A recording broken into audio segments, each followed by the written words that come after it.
एक मित्र ने पूछा है, निराकार का स्मरण रखते हुए सारे कर्म करने से क्या हम संसार से कट तो नहीं जाएंगे, या ऐसा करना कैसे मेरे जीवन को रूपांतरित कर देगा?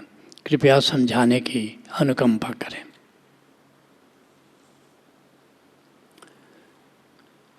साक्षी होकर निज कर्म करो, है यही सनातन धर्म हो, कभी आनंद गीता में मैंने लिखा था। लेकिन साक्षी क्या है, इसे बहुत थोड़े से लोग जानते हैं। ओशो की संपूर्ण देशना का सार है साक्षी। तुमको जानकर आश्चर्य होगा कि ओशो अपने प्रवचनों में करीब 10,000 बार साक्षी पर बोले हैं। और किसी ने पूछा कि ओशो, आप इतनी बार साक्षी पर बोल चुके और तब भी कोई साक्षी के बारे में पूछता है तो फिर आप बोलने लग जाते हैं। कहते हैं ओशो कि जिसने साक्षी को जान लिया उसने अध्यात्म का सब कुछ जान लिया, और जिसने साक्षी को नहीं जाना उसने अध्यात्म का कुछ भी नहीं जाना। साक्षी के बारे में बड़ा भ्रम है। कई लोग समझते हैं कि साक्षी का अर्थ है तटस्थता, इनर्टनेस, कोई लेना देना नहीं है।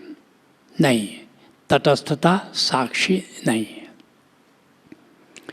तो फिर साक्षी क्या है? कृष्ण साक्षी को समझाते कूटस्थ, वॉचर ऑन द माउंटेन। अर्थात जैसे पर्वत के शिखर पर कोई व्यक्ति खड़ा है, घाटी में जो भी हलन चलन हो रही है उसको देख रहा है, आनंद उठा रहा है, उसका मजा ले रहा है, लेकिन उनसे उसका खास लेना देना नहीं है। लेकिन इसका यह मतलब नहीं कि उनमें इंटरेस्ट नहीं है। इंटरेस्ट है तभी तो देख रहा है। बल्कि ओशो तो यहाँ तक कहते हैं, अगर तुम साक्षी की साधना कर रहे हो और तुम्हारे भीतर प्रेम नहीं पैदा हो रहा है तो साक्षी की साधना में कुछ भूल चूक हो रही है। साक्षी प्रेम की साधना है और हम मान लेते हैं ये तटस्थता की साधना है। अगर तुम तटस्थ हो तो प्रेम कैसे होगा?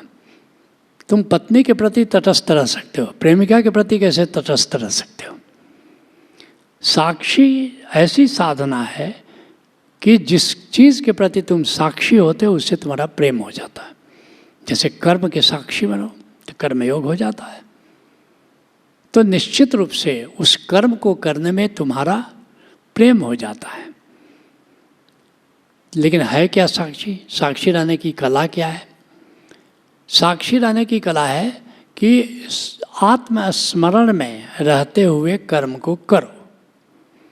और आत्मस्मरण का अर्थ क्या हुआ? कि जो तुम हो, क्या तुम देह हो? क्या तुम नाम और रूप तुम्हारी पहचान है? क्या ये इंद्रियां तुम हो? क्या ये मन तुम हो? क्या ये प्राण तुम हो? क्या ये हृदय तुम हो? तो तुम देखोगे, कृष्ण कहते हैं ये सब जड़ है। जीवन जड़ और चेतन से बना है, और ये मन, ये चेतना, ये सभी जड़ है। वास्तव में तुम चेतन हो, वास्तव में तुम आत्मा हो, और आत्मा निराकार है। इसलिए आत्मस्मरण के कई तरीके हो सकते हैं। आत्मा का स्वरूप है, आत्मा का गुण है। कोई भी चीज़ को याद करके तुम आत्मस्मरण कर सकते हो। जैसे आत्मा का स्वरूप क्या है? निराकार है। आँख बंद करके भीतर देखो, जो शून्यता दिख रही है वो निराकार है, यही उसका स्वरूप है। थोड़ा और साधना करोगे तो उस निराकार को तुम कणमय पाओगे, उसको आत्मकण कहते हैं, वो उसका स्वरूप है। थोड़ी और साधना करोगे तो उस निराकार में नाद की गूंज हो रही है, अनाहत नाद गूंज हो रहा है, उसकी गूंज हो रही है, तो नादमय है वो। थोड़ी और साधना करोगे, निरति समाधि में आओगे तो देखोगे, अरे वहाँ तो दिव्य प्रकाश फैला हुआ है, नूर जगमगा रहा है, वह निराकार आलोकमय है। थोड़ी और साधना करोगे, अमृत समाधि में आ जाओ तो देखोगे वो तो शाश्वत है। आकार तो मिट जाता है, वो निराकार तो कभी मिटता नहीं।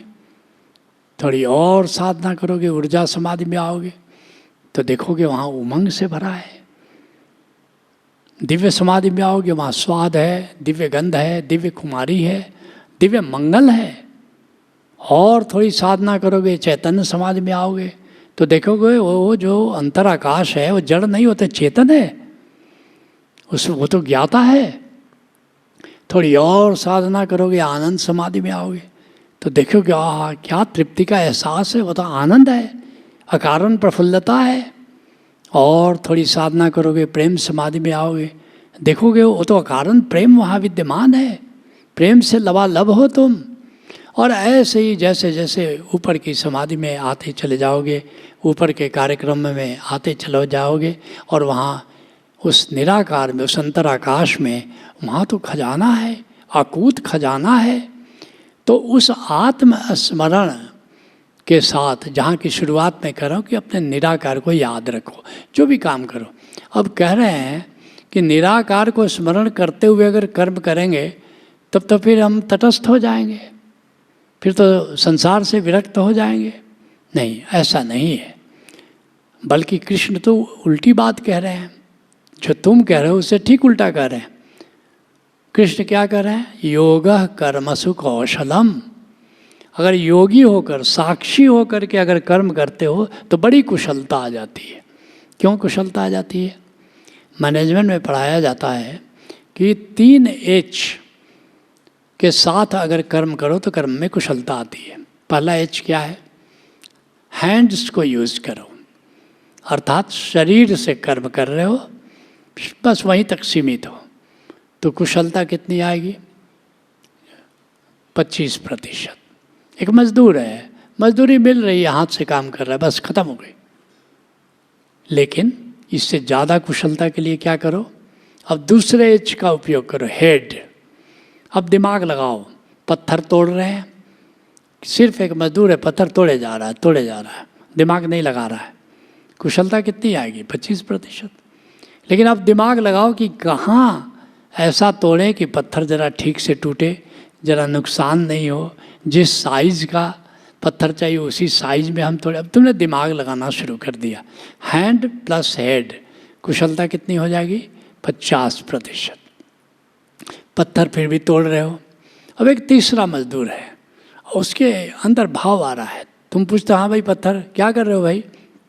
बोला रे यहाँ एक मंदिर बन रहा है, शिव जी का मंदिर बन रहा है, और ये मैं पत्थर तराश रहा हूँ, कितना धन्यभागी हूँ कि मेरा तराशा हुआ ये पत्थर शिव मंदिर का हिस्सा बनने जा रहा है। अब देखो उसने अपना तीसरा एच हार्ट लगाया, अपना दिल भी लगाया, उसके कार्य में एक मस्ती आएगी और कुशलता कितनी हो जाएगी? 75%। ये कि भगवान कृष्ण इसके आगे की बात कर रहे हैं। वो कह रहे हैं कि अब थोड़ा अपनी आत्मा को भी लगा दो, अपने निराकार को भी लगा दो, अपनी आत्मा को भी उसमें शामिल कर लो। मेरी आत्मा भी इन्वॉल्व है इस पत्थर को तराशने में, तो उसकी कुशलता कितनी हो जाएगी? 100%। इसी बात को कृष्ण कह रहे हैं, योगः कर्मसु कौशलम। साक्षी हो जाओ, आत्मस्मरण के साथ कर्म को करो तो फिर कुशलता तुम्हारी अति उत्तम हो जाती है, उत्कृष्टतम हो जाती है।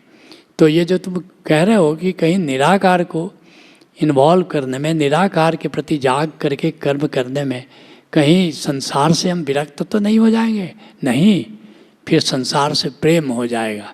इसी बात को कृष्ण कह रहे हैं कि अगर तुम साक्षी की साधना ठीक नहीं करो, कैसे नहीं ठीक करोगे? कि तुम निराकार को शामिल नहीं कर रहे हो। लेकिन ठीक साधना क्या होगी? अब अपने कर्म में निराकार, अपनी आत्मा को भी तुमने इन्वॉल्व कर दिया, तो फिर तो जिस कर्म में तुम इन्वॉल्व करोगे निश्चित रूप से उससे तुम्हारा प्रेम हो जाएगा। तो साक्षी की साधना प्रेम की साधना है, तटस्थता की साधना नहीं है। Let's acknowledge.